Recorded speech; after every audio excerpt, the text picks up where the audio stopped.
I think women use shaming tactics on men because, simply put, our ego can't handle their truth. Yo, what is going on, guys? It is Taylor the Fiend back again, and today we are taking a look at modern women getting completely humbled. Don't forget to drop a comment, make sure you subscribe if you are new here, and let's jump into it. Could you be with an average man? Are you talking about average in looks or income or both? Income. Because we're not supposed to be the lookers. We're supposed to be the earners. An average earning New Zealand man.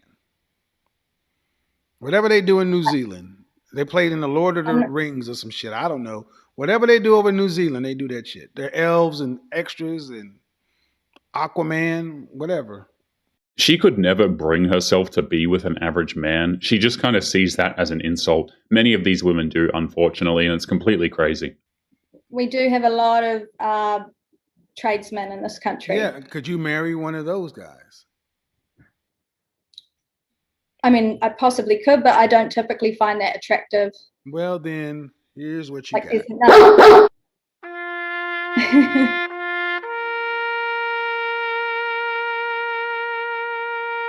I don't care what you find attractive, ma'am. You're a 36-year-old second-grade teacher with exceptionally high standards. This is the type of woman who thinks that a man's salary is what makes him attractive. A man who makes $100,000, $300,000 a year, that's good money. But for my specific life goals, at 24, with plenty of... The way you're talking is like you say you got a lot of options, but not for the kind and caliber man you're talking about, not that kind of money. You may have a lot of options for dudes making, average money, but not for no man talking about $300,000-$400,000 a year. Absolutely not. What kind of life goals require a man that needs to make over $300K a year? And let's be honest, if it's life goals, it's not you achieving the goal. So, you really might as well just say that you're a gold digger and that's your goal, because otherwise it doesn't really make sense. Absolutely not. Not here in Atlanta. Well, like I said, for my life goals, a man who makes $100,000, $300,000 a year, that's cool. That's good money. But that's not enough money for me to say, I'm stopping what I'm doing and only your cares matter. What I want to do for my family, what my goals are. This is a single woman. This is a dead woman walking.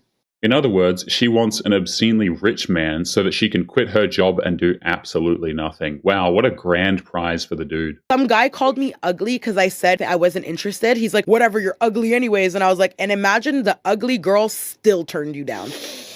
Wow. Like, that's wild. He was so pissed. If I wasn't with other people, for sure that guy would have tried to assault me. For sure. Oh my God. Men and their egos. Odds are she tried to shame him when he said no, but she will always leave that particular part out of the story. Men can't afford to be delusional. And if you're an ugly girl, you can't be delusional either. Yep. To some degree. I don't know what it is, man. It's social media's fault because a lot of these guys are gassing them up and giving them attention so they don't need to operate in reality. You got guys in your DM saying, oh my God, I love you so much. That's why you don't need to exist in what's in front of you. Men don't get that same privilege. We're not going to say, I don't agree to truth. Social media has warped the minds of generations of women, and I don't think there's any going back at this point. Why don't women typically approach men? Because of rejection. If a woman chooses to approach a man and shoot her shot, is she more or less likely to be rejected than if a man approaches a woman? Less. I feel like men like that. I think a woman shooting her shot is much more likely to end up with that man. If a girl approaches a guy and makes the first move, usually it works out better. But at the same time, these women will refuse to approach because they think that it's the man's job. And you know what? Maybe it is the man's job, but here's the thing. Men don't actually have any incentive these days to do the approaching. So good luck with that one. What advice would you give to the men that fear rejection?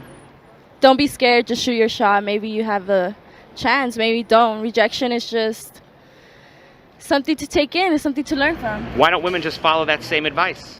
Because women typically don't go out to look for men. We go out to have fun. We're not talking about rejection. We're talking about full-on humiliation. It's simply not the same thing. Normally where I'm from, guys would just be like, where you going for tonight? Can I get your number? They don't even take the time to ask you out or try and show you a good time. I just want a gentleman. If you show me that I'm special to you, that's what I'm looking for. There's no point in being a gentleman these days when women stopped being ladylike. It's not like you can go out normally and be a gentleman, and then your wife is going to be a lady in return. This is actually quite rare these days. This is where I feel frustrated, is where I just think that it just doesn't make sense to me how women are not being asked out on dates. Like, there are so many beautiful women, like, come on, like, just shoot your shot. But a lot of the things that the guys were telling me, and these were guys from the ages of like 19 to 40, was like, no, we don't want to intimidate a woman. If we see them on the street, like, we'll cross the road so that they feel safe. I do that. No, we don't want to come across creepy. So I do see that obviously culture has really like removed this from the man, this kind of like the art of the chase. Modern women have made it very clear that they will straight up punish men for approaching them, particularly if they find you unattractive. And then that, I think, in effect, is making more men passive. A lot of this has to do with, of course, feminism, but the hashtag #MeToo movement. The level of awareness on sexual harassment, which is a good thing, the awareness needed to be there, but there has been such a level of overcorrection, so much to the point that even a man just approaching you on the street is harassment. And the issue what a lot of men see is you can have two guys do the exact same approach, one's harassing her and one is received well. And the only difference is that she sees one as being attractive. Yeah, no, I understand that, but that's not really fair. These women don't want men approaching them. They specifically only want Chad doing that. The average guy they couldn't care less about. Back in the days, most of the time, you would wait for someone to make the first move. It might be on the first date, it might be the third date, whatever. It could be the man, it could be the woman. But now, all my friends have noticed that the man has stopped making the first move. All my girlfriends are like, they're waiting, it's the third date, fourth date, a week later, he hasn't gone in for the kiss, he doesn't do any touching or anything. And I've asked my dude friends that are single, and they were like, you don't know where a woman's gonna go with that story anymore. I ain't touching nobody. And it sucks because the Me Too movement is so strong and so powerful for the people that need it, but it shouldn't ruin the maturity that we should have within intimacy and relationships. It's too easy to ruin a man nowadays. Men are not going to risk what they have over approaching women. This is one of the most frightening stats I've seen. According to Pew, more than 50% of men between the ages of 18 and 24 have never asked a woman out in person. I just find that so upsetting and rattling, because that means they're either not asking people out or they're asking them out online, where quite frankly, they can't demonstrate any sense of excellence. And I think the beautiful thing about human sexuality is sometimes you don't even know why you're attracted to someone. You like the way they smell, you find out they're funny, and that happens in person. But we need more third spaces, more places people can meet. That really will not actually help. We have plenty of places where people can meet. It is not working. I actually think it would be helpful to have in the senior year of high school a class called Adulting. And also, quite frankly, I think young men need guidance around how to express romantic interest while making the other person feel safe. And also that if you express romantic interest and ask someone out for coffee and they say no, you're both going to be fine. Men are done. They have gone their own way permanently. It's over now, fellas. There's no point in trying anymore. Pump and dump, hit and dip. That's all you need to do with these women. Don't even think about making her a long-term partner or anything. There was a teacher to help with that. They are called fathers. Too bad at this point they have been demonized and effectively kicked out of the family unit. Nick says texting you, not me.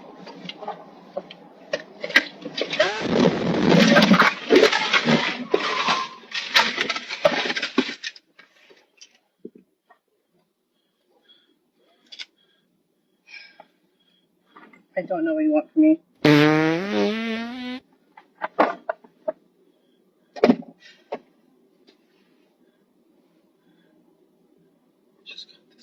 I know. It is disturbing how calmly she grabbed the wheel and crashed his car. She is absolutely dangerous. Does this make sense? I mean, I might be way off, I don't know. If we paint that little bathroom ceiling black, like a flat black, will that now... We are not painting the... Shut up, man! I'm not even done! You don't even let me have...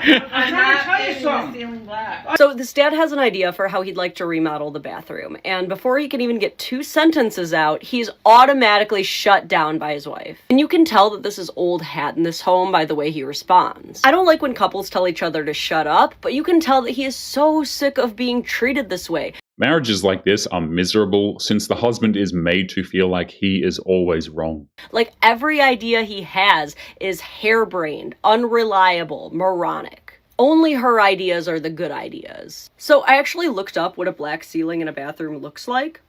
It's gorgeous. I mean, we personally painted our bathroom ceilings like a dark chocolate and contrasted with the olive green. I love the way that it looks. And maybe after he showed her some examples, she still wouldn't have liked it, but at least he would have felt heard and respected and not just shut down immediately like he's a toddler asking if he can eat nothing but marshmallows for dinner. Luckily, their son, who's recording, does try to help. Tell you what, I'll paint my bathroom ceiling black. You can come over anytime you want to use my bathroom. Sounds good to me. Thanks, son. The funny thing is, if she had the idea to paint the ceiling black, she would think it's a brilliant idea. But there's something vengeful about it. I think at moments I feel like there's something vengeful about the modern feminist movement, which is, let's get them, let's diminish them, let's take over, let's push them out, let's beat them up, let's show them who's, something really vengeful. So so for me, the feminist movement was meant to create balance. It wasn't meant to set into play this other kind of imbalance. Feminists got off on the power trip of bashing men into nothing. Now they're paying for it. So, you reap what you sow. And, more than, I think, 60% of universities are women now, as well as graduate schools. And so that means, and the studies show that men will marry at their educational level or below. Women will only marry at their educational level or above. And by diminishing men so much in terms of our education and professions, we've basically taken men's purpose away. They feel purposeless. The good news is, if you try to take away a man's purpose, he will go out and create his own. I think women use shaming tactics on men because, simply put, our ego can't handle their truth. That's it. Our ego can't handle what they're saying because how it impacts us either makes us less valuable in their eyes, and we don't want to accept that. What they're saying is offensive to us because we know that we're not that. So we find ways to poke holes in their thought processes so that we are somehow more attractive to them or more appealing to them. There was no need for any of this shaming at all. A lot of women did it because they enjoyed it, straight up. As if arguing someone's perspective is going to change it. Sometimes it does. But when we're talking about attraction, that goes much deeper. So I think, simply put, women shame men for their perspective simply because it does not work in their favor. And so therefore, we diminish, we disparage, and discredit. Modern women decided that no matter the situation, they must always be right about everything. Again, this is one of the many reasons why dudes just stopped engaging altogether, I think. When you're saying, oh no, this is just in his nature, that is a man showing me he's weak. That is a man showing me he's not civilized. He cannot go beyond his animalistic nature. I love how you demonize what men want. How about this? Get out of your animalistic nature and date short, broke, and incompetent men. For you to say, get out of your animalistic needs, that's an asinine concept because women aren't going to change their animalistic needs. Y'all not going to stop being They're not going to date shorter guys. You've got to love how they have to paint men as animals and themselves as enlightened. It is absolutely insane. They're not going to date broke guys. They're not going to date losers. They're going to want to date a guy who's superior. So why is it the female standard is never demonized, but the male standard is? They care about a woman's beauty, youth, and fertility. Is she in shape? Does she have a thin waist, nice wide hips, long hair, big ass, etc.? Men look for, again, replication value. Women look for survival value. There's a lot of hypocrisy, and it's all geared towards always needing to be the victim in the situation. Be a boss babe, be an alpha female, and then yet you get to 30 years old and suddenly guys aren't as forthcoming, at least in the long term. They want to have sex with you for sure, but they don't want to get involved with a woman who has all this status and all of this money, and it's not because they have little dick energy, and it's not because they have fragile egos, it's because women don't see them as a viable candidate for a long-term relationship. And I tell girls all the time on the podcast, so you think it's attractive for you to be a boss babe, blah, blah. Yeah, it is. Okay, well, you know what? How about this? How about on Saturday nights, I wear heels and I wear a dress. Would you go out with me? Ew, no. Fantastic. That's exactly how men feel when you talk about you being a boss babe and competitive. Oh my God, no, it's not. It is the same because a masculine woman is just like a feminine man. But here's the craziness. Women expect you to be masculine and they can pick and choose when they want to be feminine and you're supposed to accept them no matter what. But if I act feminine, maybe on a Saturday, they would never accept me. So what men want is considered discrimination. What women want is considered standard. These quote-unquote boss babes have no idea how unattractive they look when they act that way. Many of them will say they don't care what a man thinks, but these are the same women who will be crying in their bedroom when a man that they like doesn't actually want to date them. Notice how this young lady attempts to control the answers of these gentlemen while explaining her dating strategy. What is it that men value in a woman? Clearly, it's very different. My thought process is, don't you want to be with a woman that is worldly, educated, well-traveled, could bring something to the table, rather than somebody that has absolutely no idea about anything in life and really can't contribute anything outside of just being a woman? Men don't care about their education, money, or quote-unquote life experience. It offers nothing to us, okay? If you're a woman and you're educated or you make a lot of money, that's great for you, but it's not really going to help you attract a man that you want. Well-traveled is a giant red flag for most men, because if I look at a woman's Instagram page and I see pictures of her on a private jet, on a yacht, in multiple different fancy locations, my immediate assumption is this woman is a hoe. I've assumed that the women that are traveling everywhere are going and living a luxurious lifestyle. They could I'm have assuming been that I backpacking all over Europe. is clearly a woman who's been flown out by a man. Yeah, that's Clearly. very different. And because it's different cities, probably different men. Exactly. But he's, So he's trying to tell you what he wants, and you're trying to tell him that's not. Most girls that travel around from city to city, they're sleeping around. So it's like if it walks like a duck, quacks like a duck. How is he supposed to know that it's not a duck, especially when women lie? Modern women love to do that. A lot of them will lecture men on what we should want, and when a man tries to explain why maybe that's not the case, they cut him off to lecture him some more. Like, how can you say women are privileged because they get these opportunities, but then judge them for acting on that privilege? Well, privilege is invisible to those that have it, and no one respects anything that is easy. So if a girl decides to monetize or put herself in a certain light, well, there comes with consequences typically, and when you objectify yourself as a woman, men in return objectify you. That's how the world works. But let's say he's Justin Bieber and he sleeps with many women. That's easy for him. Then Really? why not devalue him? What did Justin Bieber have to do to become Justin Bieber? Exactly.